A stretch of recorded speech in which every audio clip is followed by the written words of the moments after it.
ఏపీలో పలు ప్రాంతాల్లో నెలకొని ఉన్న డోలీ కష్టాలకు కూటమి ప్రభుత్వం ముగింపు పలకనుందని డిప్యూటీ సీఎం అన్నారు.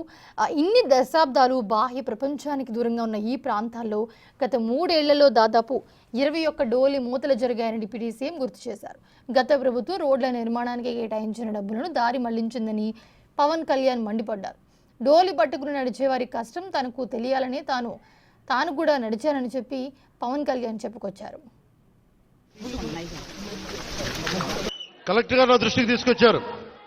ఇది పైకి మనం ఎంతవరకు వెళ్తాం ఆగుదామంటే ఒకటే మాట చెప్పాను కలెక్టర్ గారికి. 1 కిలోమీటర్ నడిస్తే కానీ సాధక బాధలు తెలియవు నాకు, కనీసం నేను నడవాలి. నేను అలాంటిది నలుగురు డోలీ పట్టుకొని ఒక గర్భిణీ స్త్రీని పట్టుకొని ఎంత ఇబ్బంది పడతానో ఆ బాధ నాకు తెలియాలంటే ముందు నేను నడవాలి, నేను నడుస్తాను దీనికని చెప్పాను.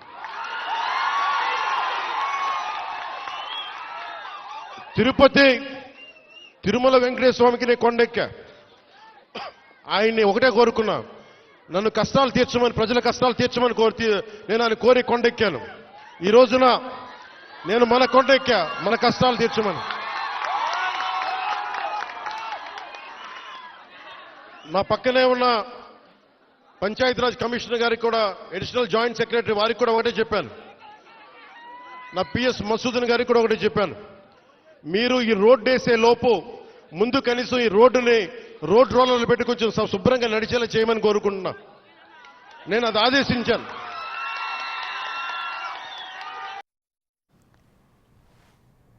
వెనుకబడిన ప్రాంతాలకు కోట్లాది రూపాయలు ఇస్తే గత ప్రభుత్వం నిధులు దారి మళ్లించిందని పవన్ కళ్యాణ్ మండిపడ్డారు. రిషికొండ ప్యాలెస్ పై ఉన్న శ్రద్ధ ఇక్కడ గిరిజన గ్రామాల్లో రోడ్లు వేయడానికి శ్రద్ధ లేకపోయిందని పవన్ కళ్యాణ్ తీవ్ర స్థాయిలో ఫైర్ అయ్యారు. డబ్బులు లేకపోయినా మన వెనకబడ్డ జిల్లాల కోసం 700 కోట్ల రూపాయలు నిధులు ఇస్తే వాటిని ఖర్చు పెట్టలేదు, దారి మళ్లించేశారు. ఋషికొండ ప్యాలెస్ కి 500 కోట్ల రూపాయలు ఖర్చు పెట్టారు, కానీ ఇక్కడ 9 కోట్లతోటి రోడ్లు వేయలేకపోయారు.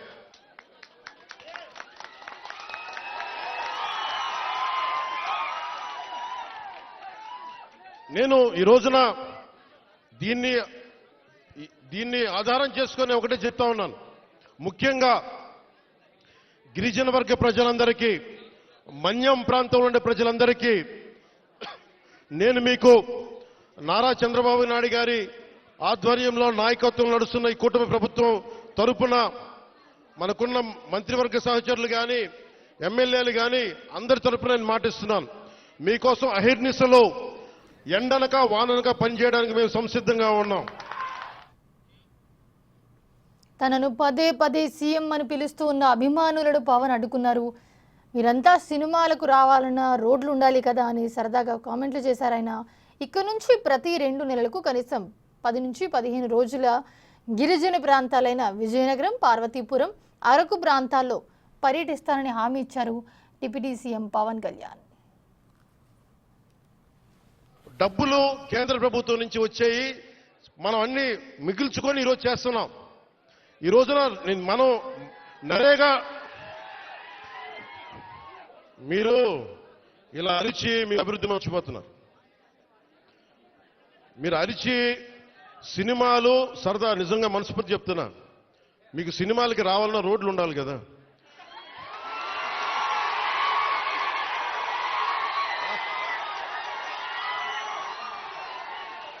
అలాగే మీరు ఉపాధి అవకాశాలు కావాలన్నా డబ్బులు ఉండాలి. డబ్బులు రావాలంటే ఎక్కడి నుంచి చేస్తాం? వెనకాల పెరట్లో చెట్లు కొడితే డబ్బులు వస్తాయా? మనం ఏదో స్కిల్ నేర్చుకోవాలి, ఒక సమర్థత ఉండాలి.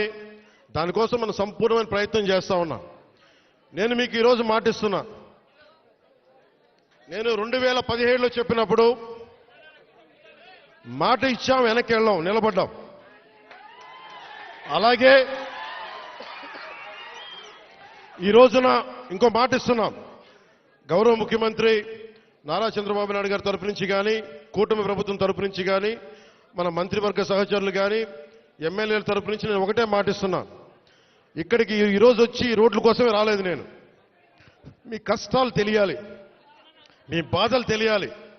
నేనున్నా ఈ రోజున అలాగే యువతకి ఉపాధి అవకాశాలు కల్పించాలంటే మీకు ఎలాంటి స్కిల్ మీకు కావాలి, ఇది నేను ఒక 5 సంవత్సరాలు చెప్పట్లా, వచ్చే సంవత్సరం లోపే మీకు ఏమి చేస్తే ఇక్కడ బాగుంటుందో అనేది నేను 3 పర్యాయాలు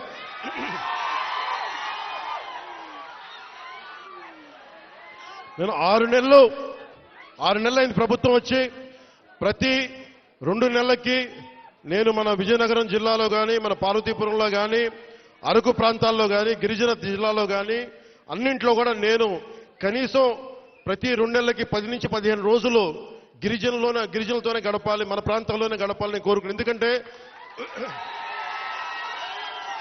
మీ అభివృద్ధి నాకు చాలా అవసరం. మీరు ఆనందంతో ఉండాలి. 70 సంవత్సరాల తర్వాత కూడా ఇంకా మీరు మందులకి, ఇంకా మీరు రోడ్లకి, ఇంకా మీరు ఉపాధి అవకాశాలకి బాధపడుతుంటే చలించే వ్యక్తి నేనున్నాం, దానికి స్పందించే వ్యక్తి ముఖ్యమంత్రి గారు ఉన్నారు. జోరు వానలోనే పవన్ పర్యటన సాగింది. పర్యటన చివరి దశకు చేరుకున్న తర్వాత పవన్ కళ్యాణ్ గిరిజన మహిళలతో కలిసి నిమ్సా నృత్యం చేశారు.